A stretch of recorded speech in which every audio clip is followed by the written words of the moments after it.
Welcome everyone.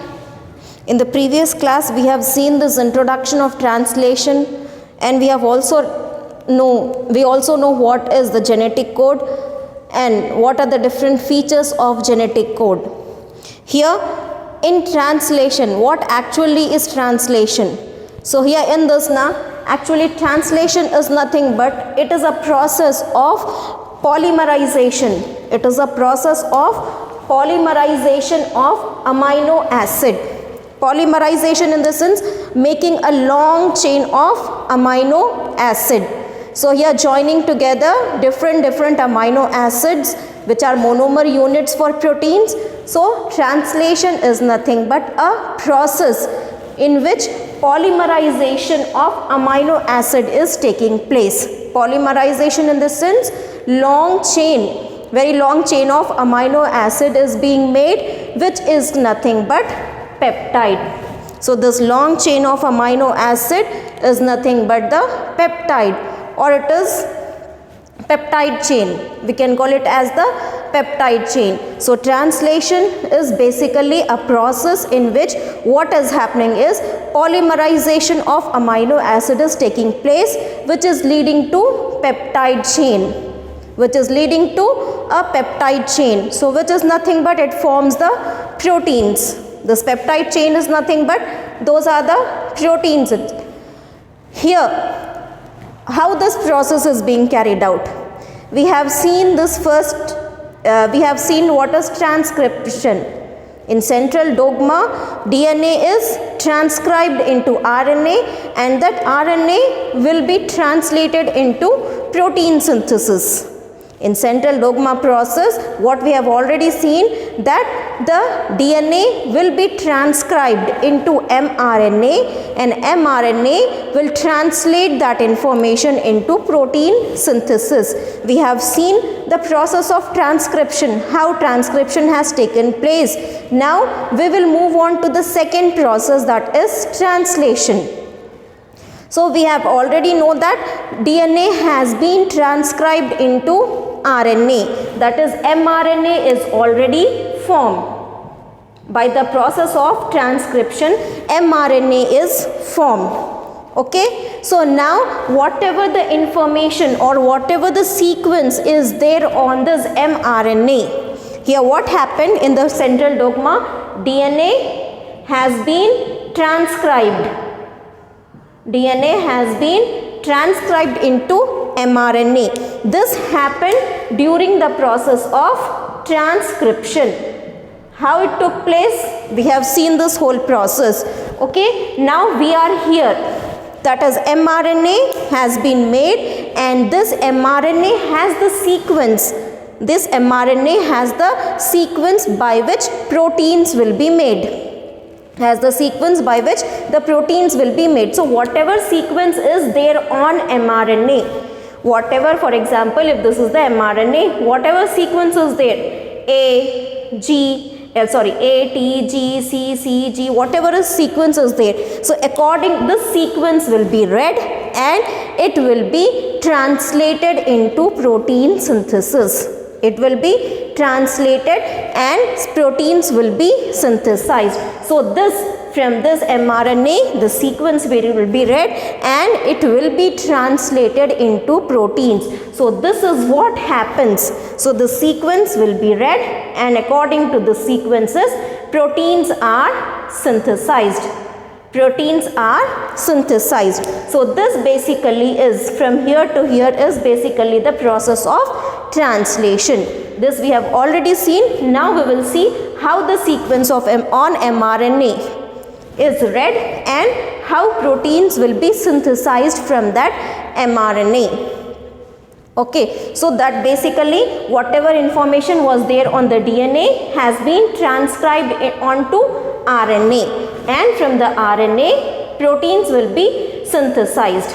And we all know, for the synthesis of proteins what we require is amino acid. For the synthesis of protein, what we require is amino acid.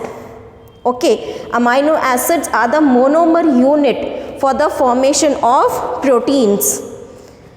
So basically amino acids are helpful, that is amino acids are the unit for proteins, for the formation of the proteins. So in this translation process, amino acids take, that is a very important role of amino acid. And here amino acid cannot read the structure, which is the sequence which is there on mRNA. What we said, mRNA, on mRNA sequence is there, okay, sequence is there. According to the sequence, so whatever is there on the sequence, it will be translated into proteins. That sequence, from the, by reading the sequence, proteins will be made. Okay, so not just sequence, here we, for the formation of proteins, we also need amino acids. We also need amino acids. These amino acids cannot read, because these amino acids are only change, that is helpful in the amino acids are only combining and forming the proteins. So according to the sequence, amino acids will combine, but amino acid does not have the ability to read the sequence. Proteins are formed by the joining of different amino acids. Which amino acid will join and all, what that will be on this RNA sequence, that will be on the sequence which is there on RNA, but this sequence cannot be read by this amino acid. They will only be forming proteins, but they cannot read the sequence. So to help this amino acid read the sequence, there is an adapter molecule. There is an adapter molecule which is nothing but tRNA, which is nothing but tRNA. So along with this amino acid, tRNA also plays a very important role in the synthesis of proteins. In the synthesis of proteins. Why this tRNA? Because amino acids, they will be joining, but they don't know the sequence, how they have to join, which amino acid has to join. So to read that sequence, and they will, that is this tRNA will be there. Amino acids will be joining and forming the proteins, and this formation of proteins will be helped by this tRNA. We have already discussed the structure of mRNA. We have already discussed the structure of tRNA. We have discussed it in the earlier classes. So this is actually the structure of tRNA. Hope you remember the structure. So now let us see how this code which is there on the RNA is translated into proteins. So let us see this whole process of translation. And this process of translation is involved, that is, it involves three major steps. The process of translation takes place in three major steps. The first step is the activation of amino acid. The first step is the activation of amino acid.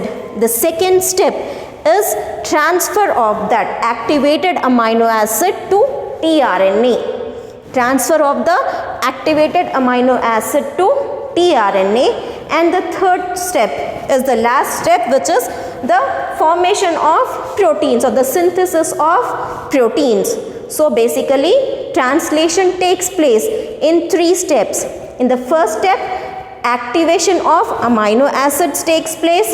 In the second step, that activated amino acids will be transported to tRNA. Okay, and after it is transported to tRNA, the last process is proteins will be synthesized. So how all the steps will take place, what all happens in the steps, we'll see it now. So coming to this first step, the first step is activation of amino acids, because I already said you, for the synthesis of proteins, amino acids are required, because amino acids are the units which will be helping in the synthesis of proteins. So if proteins has to be synthesized, then amino acids are required. Without amino acids, proteins cannot be synthesized. So amino acids will be there, but those amino acids will be in the inactive form. Those amino acids will be in the inactive form. So if we have to synthesize the proteins, those inactive amino acids which are there in the body Here they have to be activated. Those amino acids has to be activated. So the first step in the translation is activation of amino acids. So to activate amino acids, we require two things. The first thing which is required to activate amino acid is ATP. ATP, this is the energy rich molecule. To activate the amino acids, we require energy molecule, that is ATP. Along with this ATP, we also require an enzyme. We also require an enzyme. The name of that enzyme is amino acyl synthetase. Amino acyl synthetase. It is an enzyme which helps in the activation of amino acid. So to help in the activation of for the activation of amino acids, two things are required apart from amino acids, because in order to activate amino acid, we require amino acids first. Okay, along with this amino acids, we also require ATP and an enzyme named amino acyl synthetase. Enzyme which name the name is amino acyl synthetase. So what happens, how does activation of amino acid take place? So let us see this. I have tried to simplify it. So here this A is inactivated amino acid. This is the inactivated amino acid. So here to activate this amino acid, we require ATP and enzyme. I already said you. So inactivated, this amino acid is inactive amino acids. Inactive amino acids and this ATP and enzymes. So what happens to activate this amino acid? ATP has been taken by the amino acid and here an enzyme, that is a complex is formed. So this inactive amino acid, when it gets this ATP and this enzyme, this inactive amino acid, when it gets the ATP and the enzyme, it becomes activated. It becomes activated. So activated amino acid, we call it as amino acyl. Amino acyl. So this amino acyl is nothing but this is the activated amino acid. How it has been activated? Because this inactive amino acid has been treated with this ATP and enzyme, and because of this treatment of enzyme, that is treatment of ATP to the enzyme, treatment of amino acid with this enzyme and ATP. So here what happens is this amino acid and enzyme are combining and forming a complex. How activation of amino acid is taking place? This inactive amino acid is combined with this enzyme. The enzyme is coming and joining to this inactive amino acid with the help of this ATP, and because of which what is happening is a amino acid complex is formed. Amino acid complex is formed. So which is nothing but that is activated amino acid. So now how it is after this one? Now this is amino, before it is amino acid, inactive amino acid plus ATP plus enzyme. Now what happened? It has been activated. Now we call it as amino acyl. Okay, now when we see this, what is there in this? How is this? So we have amino acid, inactive amino acid has changed into active amino acid. This ATP was there, now it is AMP, adenosine monophosphate. This ATP has changed to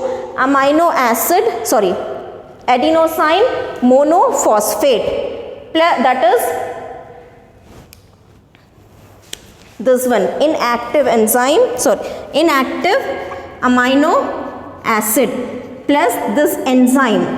Now they both have formed a complex. So this complex is nothing but amino acyl, which is activated amino acid. How this has formed? So it has taken, to form this complex, here it has taken 2 ATP, sorry, 2 phosphate molecules. 2 phosphate molecules have been utilized to make this complex. 2 phosphate molecules have been utilized to make this complex. So now the complex is made. Amino acid, enzyme, complex is there, and here amino acid, that is ATP, is changed to amino acid monophosphate, because these 2 phosphates have been that is used in order to make this complex. So now it is activated amino acid, which is called as amino acyl. So now what happens is, for example, I already said you wherein we were that is discussing about the salient features of genetic code. So here methionine is the start codon. AUG is the start codon, not methionine. AUG is the start codon. AUG. This is the start codon. It also codes for methionine. It also codes for methionine. That means whenever a chain of amino acid is being formed, so the first amino acid of that chain will be methionine. Because to start that process we need the start codon. The start codon is AUG. AUG is also, that is AUG acts as the dual code, that is dual. Here it will act as the start codon as well as it will synthesize methionine. So whenever a amino acid chain is formed, okay, a peptide chain is formed, so the first, because start codon is AUG, so always the first amino acid will be methionine. Always the first amino acid will be methionine. Whichever amino acid chain, peptide chain you make, first will be AUG. Afterwards you can have many other codes, that is different amino acids will be joining first, but the first one will always be AUG. In any polypeptide chain, the first amino acid will be methionine. Okay, afterwards it will be valine, isoleucine, or whatever. So it depends. First it will be isoleucine, then valine, then that is sequence will be differing in every other peptide chain, because there are many proteins, many different types of enzymes are there. Enzymes are nothing but proteins, different enzymes, they have different codes. Okay, but the first code will always be AUG. So here methionine is the start codon. So the code that is for the synthesis of methionine is AUG. So this is the start codon, which also codes for methionine. So how it is activated? When we see this one, so first it will be amino acid, we said na. First which amino acid? Inactive methionine. Inactive methionine. Okay, inactive methionine plus ATP plus enzyme, that is amino acyl synthetase. They will combine, and here what happens is, so this will be activated. When all these three are together, activation of this methionine take place. So now here it will be, methionine will be activated by using ATPN. How it is activated? By ATP and enzyme. It will be activated by using ATP and enzyme. Now it is activated. So it is activated. So activated this activated methionine is called as FMET. Activative methionine is given a special name. It is called as FMET. It is called as FMET. So now here in this one, so what? So this amino acid is methionine plus AMP enzyme plus 2 phosphates have been used. So this is the complex which is formed. This is the complex which is formed. These 2 phosphates have been used to make this complex. So this is the first amino acid. How this inactive methionine will be activated? This methionine will combine with this amino acid with the help of this ATP and form this complex, that is methionine that is AMP, and enzyme complex will be formed with the help of the usage of this 2 phosphate molecules. Okay, so this is how the first. For example, if you want to inactivate valine is there. So instead of because first will be always methionine. Now next amino acid has to be activated. So valine is the next amino acid. So it will be valine plus ATP plus enzyme. So what it forms? So valine AMP plus enzyme. So what is used? 2 phosphates have been used to form this complex. So now this complex is nothing but it is active amino acid. So here we call it as amino acyl. So we don't give this name F-met here. F-met is the special name which is given for the activated methionine. Because it is the start codon, it is the starting amino acid for every peptide chain. So this methionine, this activated methionine is given a special name which is called as F-met. Okay, which is called as F-met. So for this valine we don't have such name, only it is given for methionine. So activated methionine is also called as F-met. Here we just call it as amino acyl. But here for this methionine a special name is given which is called as F-met. So this is how amino acids will be activated. Inactive amino acid will combine with the enzyme amino acetyl amylase with the help of this ATP. During this process 2 phosphates are required, 2 phosphates are used, and amino acid, that is amino acid adenosine monophosphate plus enzyme complex is formed. This is nothing but the activated amino acid. So this is the first step. Now what happens? Now comes to this second step. The second step is transfer of activated amino acid to tRNA. I already said you. So now these amino acids cannot read the code on the mRNA. Okay, so for this now here tRNA comes in place, because tRNA will read the code and helps the amino acid to bind. And here this is the structure of tRNA, cloveleaf like structure. Now here at this end of tRNA we have this amino acid binding site. Amino acid binding site. Okay, so now this activated amino acid, this is the F-met, this is active. Now this is active valine, this is activated methionine. So now this activated methionine will come and attach on this amino acid binding site of tRNA. Okay, inside the cell amino acids will be there, in active form tRNA will be there. So first what happens is amino acids will be activated. Now those activated amino acids will come and bind to this amino acid binding site on the tRNA. Here we have this amino acid binding site. If you look at the structure, we have seen this explanation of how the structure of tRNA. So you will see there, I have explained you. This is the anticodon site. And here we have this amino acid binding site.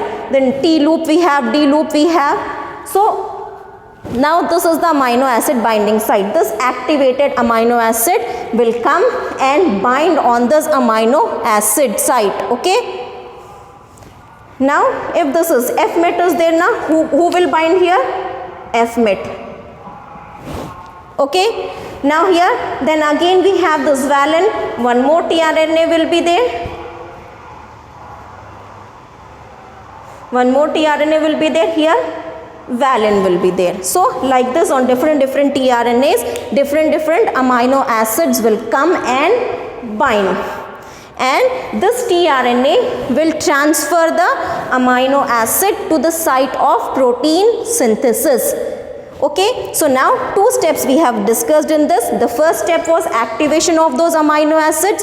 When these amino acids are activated, these amino acids are then transferred to this amino acid binding site on the tRNA. All this tRNA and this amino acids will be there in the cell. So after activation they come and bind on this site. Okay, so when they bind on the site, what happens is, here this amino acid, this is the activated amino acid. Okay, this amino acid will be binding to this amino acid binding site on tRNA. I said you when it was activated, a complex was formed, complex of three things, that is amino acid, adenosine monophosphate and this enzyme. Because for this activation they have, that is a complex has been formed. Now as soon as this active amino acid gets attached to this amino acid binding site, so this will get free, adenosine monophosphate and this enzyme will be set free. Enzyme will be set free. Only this amino acid will be attached to the tRNA. As soon as the amino acid is attached to the tRNA, this AMP and this E will set free. Now here only amino acid is there. Okay, first it was inactive amino acid, then a complex has been formed by the usage of 2-phosphate from the ATP, and that complex is nothing but enzyme, amino acid plus adenosine monophosphate. Okay, now we only require this amino acid. So for activation the complex have been formed, but now it is active. So now what will happen, it will attach to this, and this complex, that is adenosine monophosphate and enzyme will set free. Now here what we have, only amino acid and which is there on the tRNA. Okay, so now we have only this amino acid on tRNA. Now it comes to the last step, that is process of protein synthesis. How this protein synthesis is carried out, we will see in the next video.